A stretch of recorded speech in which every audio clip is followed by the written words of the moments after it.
ये वीडियो पूरी देखो। औरत के पर्दे की फिक्र तो सबको रहती है कि औरत का पर्दा कैसा होना चाहिए, मगर यकीन कीजिए, क्या कोई जानता है अल्लाह ने कुरान में मर्द के पर्दे के बारे में भी फरमाया है। मोमिन मर्दों से कह दो कि अपनी निगाहें नीचे रखा करें और अपनी शर्मगाहों की हिफाजत करें, यही उनके लिए पाकीज़ा तरीन तरीका है। ये वीडियो पूरी देखो। पता नहीं लोगों के जहन में ये बात किसने डाल दी है कि औरत मर्द की पसली से बनी है और वो जिस मर्द की पसली से बनी है वही उसका शौहर होगा। ना जाने कितनी औरतें इस दुनिया में आती हैं और बग़ैर निकाह की ही चली जाती हैं, तो फिर अल्लाह ने उन्हें किस मर्द की पसली से बनाया होगा। ना जाने कितनी औरतें ऐसी हैं जिनकी तलाक हो जाती है या वो बेवा हो जाती हैं, उसके बाद वो दूसरा तीसरा निकाह करती हैं, तो फिर क्या अल्लाह ने उन्हें इतने सारे मर्दों की पसली से बनाया है। आप सल्लल्लाहु अलैहि वसल्लम ने मर्दों को औरतों के साथ नेकी और भलाई का हुक्म देते हुए मिसाल के तौर पर इरशाद फरमाया कि औरत टेढ़ी पसली की तरह है, अगर तुम इसे सीधा करने की कोशिश करोगे तो वो टूट जाएगी और अगर ऐसे ही छोड़ दोगे तो टेढ़ी ही रह जाएगी। इसलिए औरतों के साथ नरमी से पेश आओ। इसका हरगिज़ ये मतलब नहीं कि औरत मर्द की पसली से पैदा की गई है।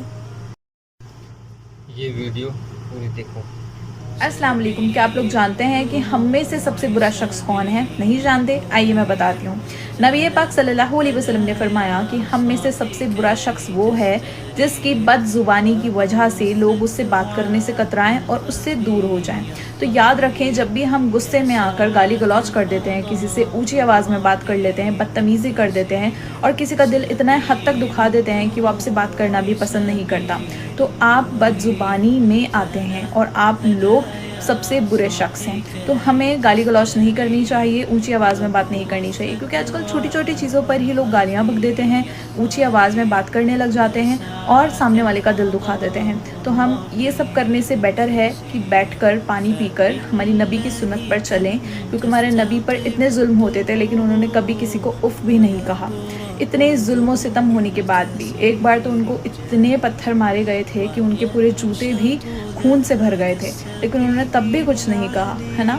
तो हमें हमारे नबी की तरह बनना है, उनकी सुन्नतों पे चलना है। तो फिर हमें क्या करना है? गाली गलौज, ऊंची आवाज़, बदजुबानी से बचना है। ये वीडियो पूरी देखो। हिजाबी औरत के लिए पहला मेडल ये है कि वो अल्लाह वाली है, वो शरीफ औरत है। लोग कहते हैं कि आप हिजाब करवाते हो तो औरत को गुम करते हो। अल्लाह कहता है मैं हिजाब करवाता हूँ तो औरत नुमाया करता हूँ। ज़ालिका अदना अय्यु रफना, यही उस आयत का मतलब है। और कुछ लोग कहते हैं ना कि आपने हिजाब इसलिए किया है कि आप अट्रैक्ट करना चाहती हो, तो अल्लाह चाहता है ये औरत स्टैंड आउट होनी चाहिए, ये औरत सिंगल आउट होनी चाहिए, क्योंकि ये शरीफ औरत है।